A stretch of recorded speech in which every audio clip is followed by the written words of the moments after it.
Oh, the train's over, yay! Let's just wait till it passes. And it's like normal if I and during, okay. Sheliza and I met when we were 16 years old. He was 16, I was 17, and I guess I was the big creep.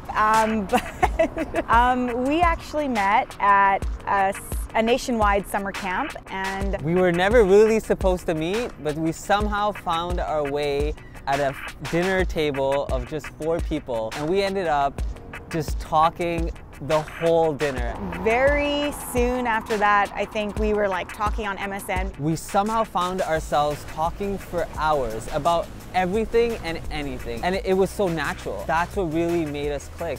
And then good old Facebook came around, and we started talking over that. So that was kind of like our second first meeting a couple years ago. My favorite physical attribute would have to be her smile. When you make her laugh and her face just kind of, what's the word I'm looking for? You've seen him, right? Is he not the cutest guy you've ever seen? You see a smile like that that's so genuine, it just makes you feel on top of the world. It's something that I want to see every single day. There's this thing about him. We kind of coined the term afterwards, but we called it MTL swag. I know this sounds super, super dorky, but he was just like the cool guy. There's 2 things that stand out the most. Just a few seconds ago, he said he liked my legs. Non-physical attribute of me. I know it wouldn't be my laid backness because I'm not that laid back. I know he's kind of mentioned that, you know, I have this creative side. He says I kind of think outside of the box, so maybe that. Her first thing is her creativity.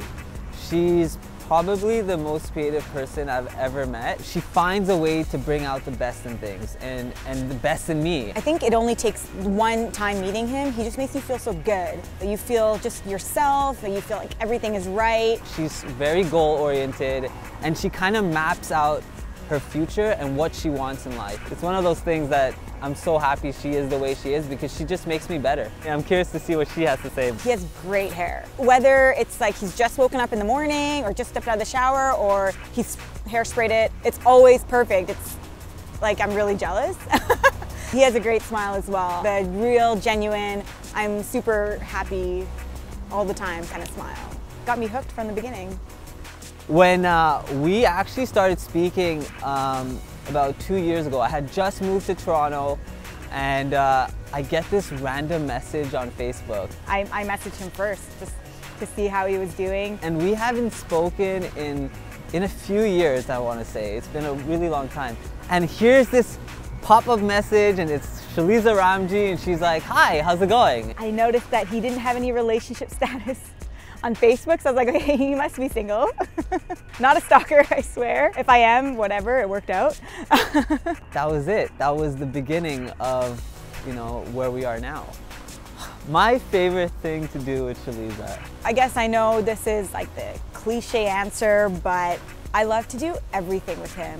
It has to be our Sunday night cuddle sessions on the couch. Just sitting on the couch watching movies. A couple of times we'll like live stream a festival, turn off all the lights and just like dance in the living room. And although other people might think we're complete nutty, crazy, weird people, we have tons of fun doing that. I wish every day was like that for the rest of our lives.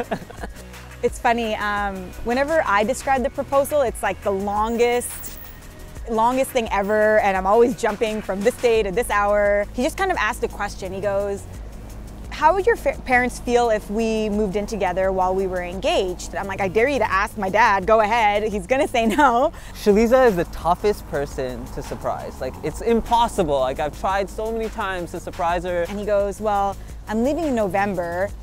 Even if it's just for a couple weeks, you don't think they'll say yes?" At that very moment, I thought I had him. I got him. He slipped, he spilled the beans. He's proposing mid-October.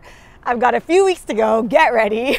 And so we're hanging out, we're just hanging out that day, and we have our favorite restaurant. It's called The Mark in Edmonton. We get our favorite waitress. Our waitress always takes pictures of us at the end of our meal. I guess she knows how like obsessed I am with Instagram. The restaurant was packed, and the waitress comes over. She goes, okay, it's photo shoot time. And so she takes my camera, she starts taking pictures, and I'm like, you know what? Since you're doing this already. He goes, do you mind taking a few more? I grab my blazer, I take the ring out of the pocket, and I just get down on one knee, and the whole restaurant goes silent. And I'm flabbergasted, just the whole world freezes. I'm just standing there like, what is going on? She had no idea. So I guess you could say I was surprised. I asked her to be my wife, and she said yes, and it's awesome. Back when he was a teenager, he had a nickname, and it was Lucky Charms. As dorky as that was, it's kind of true. And I think for the rest of my life, he's gonna be my lucky charm.